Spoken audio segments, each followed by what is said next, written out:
You're now outside the belly. I'm John Fredericks, your blowtorch, your free speech in America. Happy Thanksgiving coming up on Thursday. Only a couple more days. I'll be here tomorrow, out Wednesday. Don't forget, follow me on my new Substack channel. We finally launched that last night. So you can go to me there, Substack JF Radio Show, Substack/JF Radio Show. I think you got to go to Substack.com and then just put in JF Radio Show. We are there. Joining me now is Dave Brat by phone. Dave, happy Thanksgiving to you and your family, Dave. Happy Thanksgiving, John. God bless you. Thank you. Everyone out there, love you. Thank you, Dave. Thank you for that, and we look forward to seeing you and your family soon. Tell your wife, Lauren, I said hi. Let's start with Scott Bessent yesterday, and I'm going to get with Cut 9. He says on the recession, he says, we're not going to have a recession. The economy is recovering nicely. 9, Treasury Secretary Scott Bessent. Take a listen. Best month since February. Let me ask you big picture, Mr. Secretary. You said earlier this month, I'm going to quote you, quote, I think there are sectors of the economy that are in a recession. Kevin Hassett, director of the National Economic Council, said, quote, we're starting to see pockets of the economy that look like they might be in a recession. Which parts of the economy do you believe have dipped into a recession? Well, clearly housing has been struggling, and so interest rate sensitive sectors have been in a recession. And the other thing that was not helpful, Kristen, was the longest government shutdown in history. It was 1.5% hit to GDP. The 9,500 flights canceled, and the Democrats didn't care that they hurt the American economy. Anything to stop Donald Trump. Well, big picture, is the country at risk, the entire country at risk of being in a recession? No.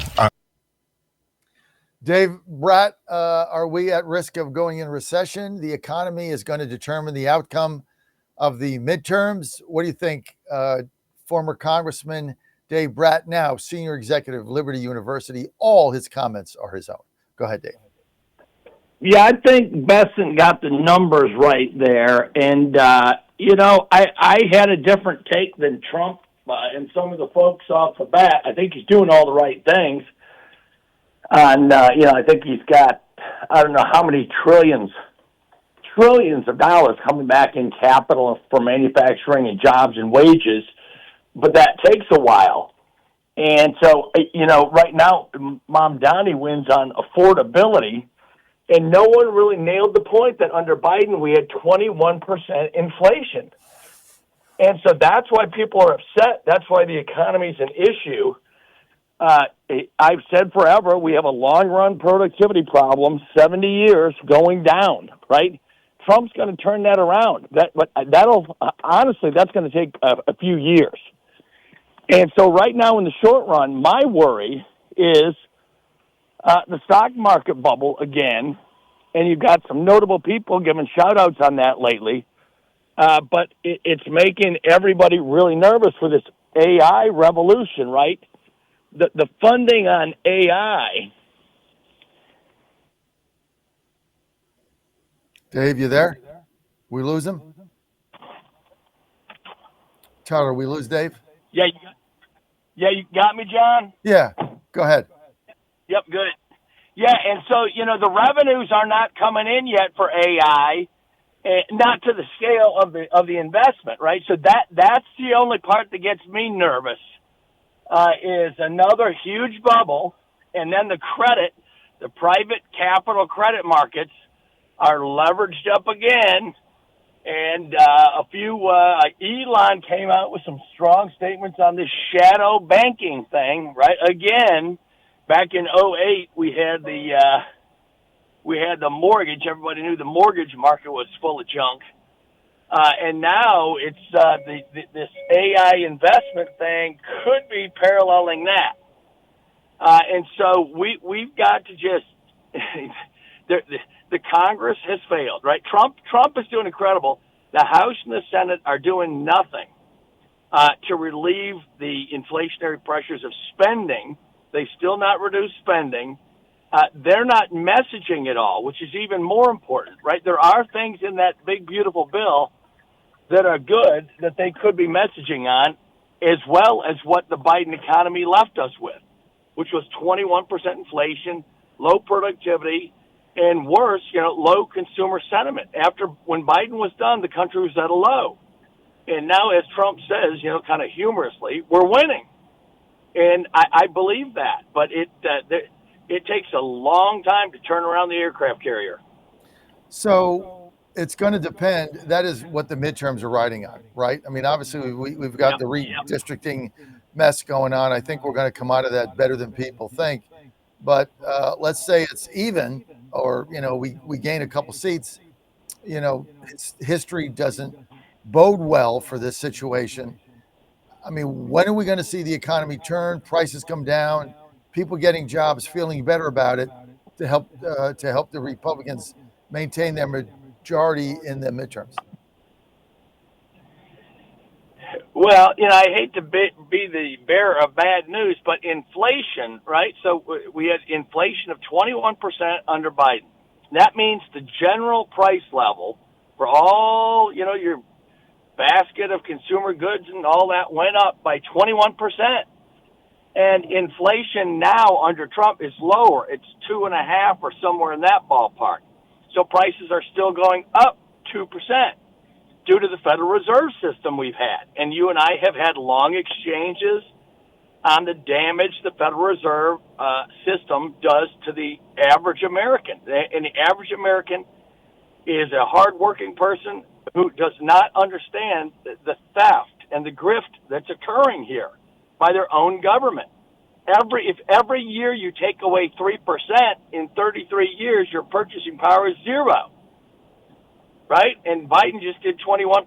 So that's what happened. Biden, and then Trump, you don't want to look like a whiner. Trump is not a whiner. I'm more of a whiner. I don't care. I'm in academia. I tell the truth.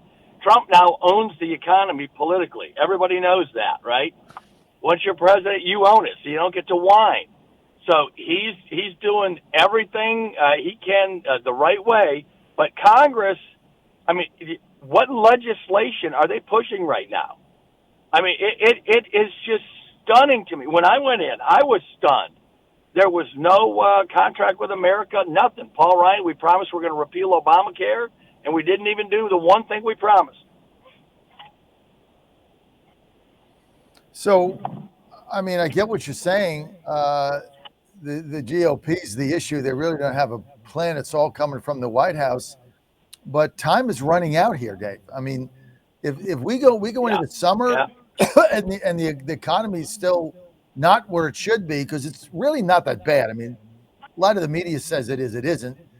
But, the problem with saying prices are down when they're not is not helpful. And that's basically what you're getting right now out of the Republicans. Prices are down. I mean, somebody says Thanksgiving's cheaper, and then somebody else says turkeys are 20% higher. I mean, I don't know which it is. All I know is Ann and I went because I had to, bring the stuff back on the metro to wherever we went the other day, to a couple stops, and I had to help her bring the stuff back in the cart, and it was like $350. I mean, I don't know what the hell we bought. It was not that much. I mean, it's expensive. Yeah. Saying it isn't doesn't help. No, that's what I'm saying. I think it was a mistake to come out cheerleading and not tell the people what we were given by Biden. Right. And it's not just the Federal Reserve, right? So they printed, $9 trillion in money. That caused 21% inflation over 4 years. And so now we're stuck with that, right? To get that down, you don't get to just turn that down. There's no policy where you get to just turn prices down by 21% to return us to sanity.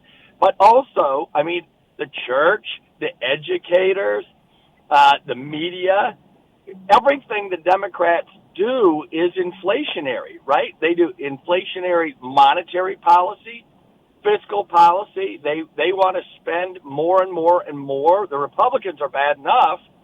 The Democrats want to spend way more than the Republicans. And then when it comes to the energy policy, the green, this green thing has now turned into a cosmic joke, right? The CAP 30 meetings just happened in Europe, and they're a disaster. all the globalists are failing now, because now all the big tech bros need energy. So all of a sudden the left is like, well, I guess, all that green stuff we made up, that was fake. Let's just build a bunch of nukes. And so and it's not just the energy crisis that makes production way more expensive.